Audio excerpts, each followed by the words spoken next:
ഒരു റെസ്റ്റോറൻറ്റിൽ കയറിയിട്ട് കഴിച്ചപ്പോൾ എനിക്ക് ഭയങ്കര രുചി തോന്നിയ ഐറ്റമാണ് കേട്ടോ, വറുത്തരച്ച തേങ്ങക്കറി.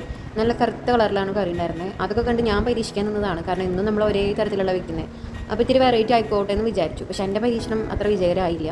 എനിക്കറിയാം ഞാൻ എൻ്റെതായ രീതിയിൽ വെച്ചത്, അതിലേക്ക് മിസ്റ്റേക്ക് ഉണ്ടാവും.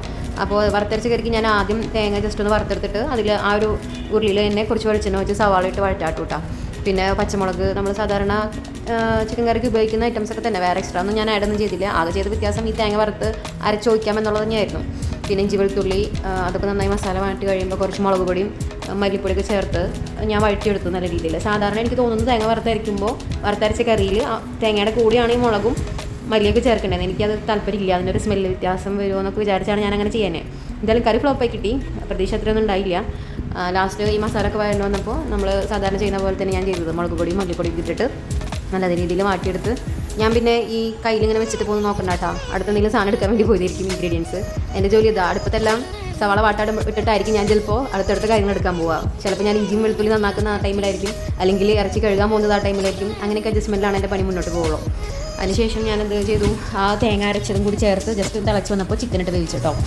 ആ മുളക് പൊടി ഇട്ടപ്പോഴേ എൻ്റെ മനസ്സിലുണ്ടായിരുന്നു ഇത് പണി പാളാനുള്ളതാണ്. അതുപോലെ തന്നെയായി, നല്ല എരിവായിരുന്നു കറിക്ക്. പിന്നെ വലിയ കുഴപ്പമില്ല, അത്യാവശ്യം കുറച്ച് തിക്നെസ് ഉണ്ട്. നമ്മൾ സാധാ വയ്ക്കുന്നതിനേക്കാളും കുറച്ച് കുറുകുറുപ്പോട് കൂടിയ കറിയായിരുന്നു. കുറച്ച് എരിവ് കൂടി, പിന്നെ വലിയ തേങ്ങ വറുത്തരച്ചതിൻ്റെ ടേസ്റ്റ് ഒന്നും എനിക്ക് തോന്നിയില്ല. അത് ഞാൻ വെച്ചതിൻ്റെ മിസ്റ്റേക്കാണെന്ന് എനിക്കറിയാം, എന്നാലും കുഴപ്പമില്ല. കണ്ടോ ആ കയ്യിലിരിക്കുന്നത് നോക്കണ്ട, ഞാൻ ചിക്കൻ കഴുകാൻ പോയിക്കാന്ന് തോന്നുന്നുണ്ട്. പിന്നെ ഈ വീഡിയോ എന്തിന് പോസ്റ്റ് ചെയ്തെന്ന് ചോദിച്ചിട്ടുണ്ടെങ്കിൽ, ഫ്ലോപ്പ് ആവാതിരിക്കാൻ, കറി ഫ്ലോപ്പ് ആവാതെ വെക്കാൻ നോക്കുന്നവർക്കാണെങ്കിൽ എൻ്റെ വീഡിയോ ഞാൻ സജസ്റ്റ് ചെയ്യുന്നു. ഇങ്ങനെ ആരും വെക്കാതിരിക്കുക ഈ ഒരു രീതിയിൽ. അപ്പോൾ പിന്നെ നല്ല രീതിയിൽ കിട്ടും. നല്ല നല്ല റെസിപ്പീസ് എന്തായാലും വേറെ യൂട്യൂബ് ചാനലൊക്കെ ഉണ്ടാവും, മറ്റു നല്ല കുക്കുമാരുടെ ഒക്കെ. അപ്പോൾ അതൊക്കെ നോക്കി വെക്കുക. ഇത് ഫ്ലോപ്പ് ആവാതിരിക്കാൻ നോക്കുന്നവർക്ക് വേണമെങ്കിൽ ഇതൊരു അഡ്വൈസ് ആയിരിക്കും.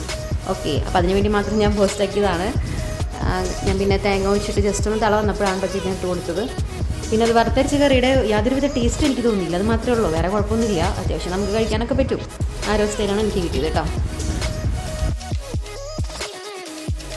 അത്ര സിസ്റ്റമാറ്റിക്കായിട്ടൊന്നും ഞാൻ കാര്യങ്ങൾ ചെയ്യില്ല. അതുകൊണ്ട് തന്നെ മഞ്ഞൾപ്പൊടിയും ഉപ്പൊക്കെ ഞാൻ ലാസ്റ്റാണ് ചേർത്ത് കൊടുത്തിരുന്നത്. അതൊക്കെ നന്നായി ചേർത്ത് ഇളക്കിയിട്ട് ഞാൻ മൂടി വെച്ചു. വേറെ എക്സ്ട്രാ വെള്ളമൊന്നും ചേർത്തില്ല. പിന്നെ നമുക്ക് ചിക്കനിൽ നിന്ന് ഓൾറെഡി വെള്ളം വരും, പിന്നെ ആ തേങ്ങ അരച്ച ആ ഒരു വെള്ളം ഉണ്ടല്ലോ, അതുകൊണ്ട് തന്നെ തീ സിമ്മിലിട്ടാണ് ഞാൻ വേവിച്ചത്. പെട്ടെന്ന് നമ്മൾ തീ കൂട്ടി വയ്ക്കുകയാണെങ്കിൽ ചിലപ്പോൾ അത് അടി പിടിക്കാൻ ചാൻസ് ഉണ്ട്. സോ ഞാൻ സിമ്മിലിട്ടാണ് വേവിച്ചത് കേട്ടോ.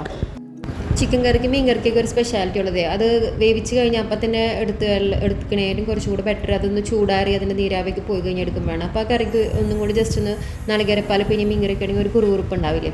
അപ്പോൾ അതുപോലെ ഞാനെന്ത് ചെയ്തു, ഇത് വെന്ത് കഴിഞ്ഞപ്പോൾ ജസ്റ്റ് ഒന്ന് ഓഫ് ചെയ്തിട്ട്, ഓഫ് ചെയ്ത് കഴിഞ്ഞ് കുറച്ച് നേരം കഴിഞ്ഞ് തുറന്ന് നോക്കിയപ്പോൾ ഇതേ പരുവത്തിലായിരുന്നു കേട്ടോ. ആ എണ്ണയ്ക്ക് നന്നായി തെളിഞ്ഞ് വന്നിട്ടുണ്ടായിരുന്നു, നന്നായിരുന്നു.